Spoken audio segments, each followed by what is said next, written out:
While it may feel almost antiquated, email is still the primary method of electronic communication in schools and in professional settings. So it's important that you make sure that your communication gets through in the manner you intended with your message. You can present yourself professionally and helps cut down on ambiguity. So you need to know where you're sending to and where you're sending from. So you need to be aware of what account you're sending email from. Many times people have personal accounts, they will have multiple accounts. Some of them may have funny usernames or usernames that you thought were great when you were in high school that may not be proper or identify you to people nowadays in a more professional setting. So always make sure that you know what account you're sending things from. You may want to set up a new account that is a professional account that has a professional name to it so that you come across better. So you need to make sure to enter the recipient's email address carefully. If you make a typo in this, you can often send an email to the wrong person, or you can have it bounce back to you and the recipient will never receive it, and that's not going to help your communication. So your to-enter line will always be your recipient's address, and it is always required by mail systems. You also will often have a CC or carbon copy line where a carbon of the message will go here to the recipient also. This may be somebody else who just needs to see the message but isn't necessarily the intended recipient. Oftentimes it's an idea where you will carbon copy your boss or someone else on the team so that everybody knows. BCC is what's called blind carbon copy. It means a copy will go here, but the address will not appear on the recipient's email. So they won't know that it went to them. A common way that we use BCC is if you needed to send out emails to a whole bunch of people, is you may enter as the recipient's address yourself, send the email back to yourself, and then all of the people who are receiving it will get a blind carbon copy, but they won't know who all's email received the message, and also if they for some reason hit reply all, everybody will not receive a copy of that. Reply all is only going to be sent out to people in the to and the carbon copy address. You need to then go ahead and open the conversation. It's very important for you to add a subject line to your presentation so that this way people know what you're talking about. But also, many people will receive a lot of emails. And to go back and find a specific email, they many times will search through their email list looking for a specific subject. So it helps for them to find you as need be. Spam filters are often looking out for messages that are sent without subject line. So it's a good way to get your message mislabeled. Also, putting things like attention, putting extra question marks, uh, ex exclamation points, etc., will also sometimes trigger spam filters, which means an extra step for the user to have to go in, look at their spam filtered messages, and try to figure out if your message is reliable or not.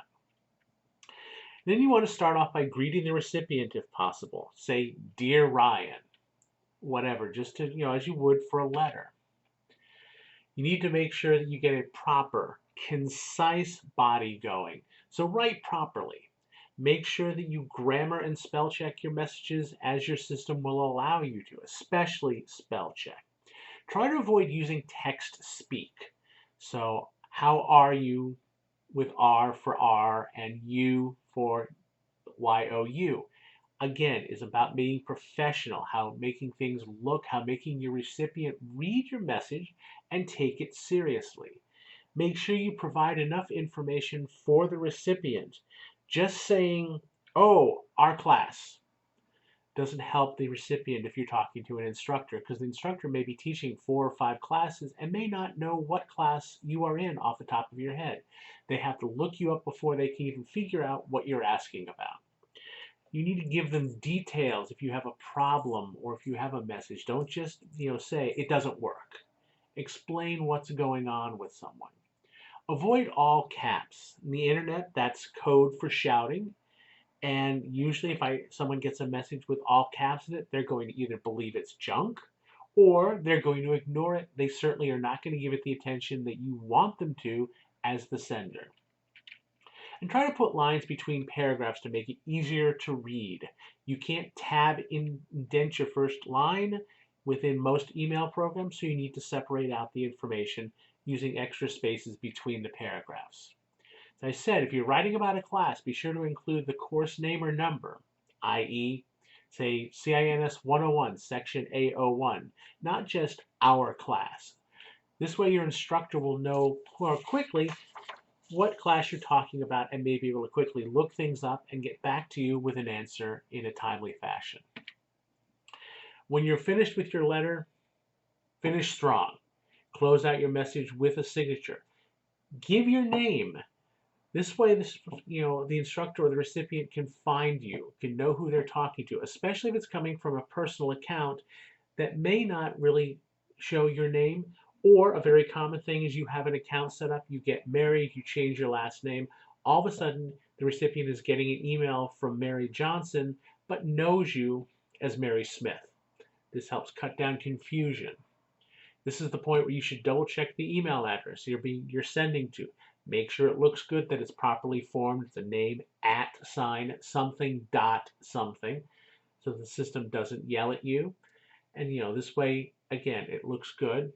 And an important thing, if you have a problem with something and you're writing an angry letter, it's very easy to just sit there and throw it off. If you are ever feeling angry, wait a couple minutes and look at the message again before you hit send. Sometimes just stepping back and getting a clearer head makes you realize, hey, this may not be the most productive thing in the world, so I need to stop, rewrite some of these things to express my concerns, even express my anger, but not come across as just yelling. That's important if you can, because the point is you want the recipient to receive your message, read it, consider it, and take it seriously. So these are some suggestions to follow for good etiquette when you're trying to send email.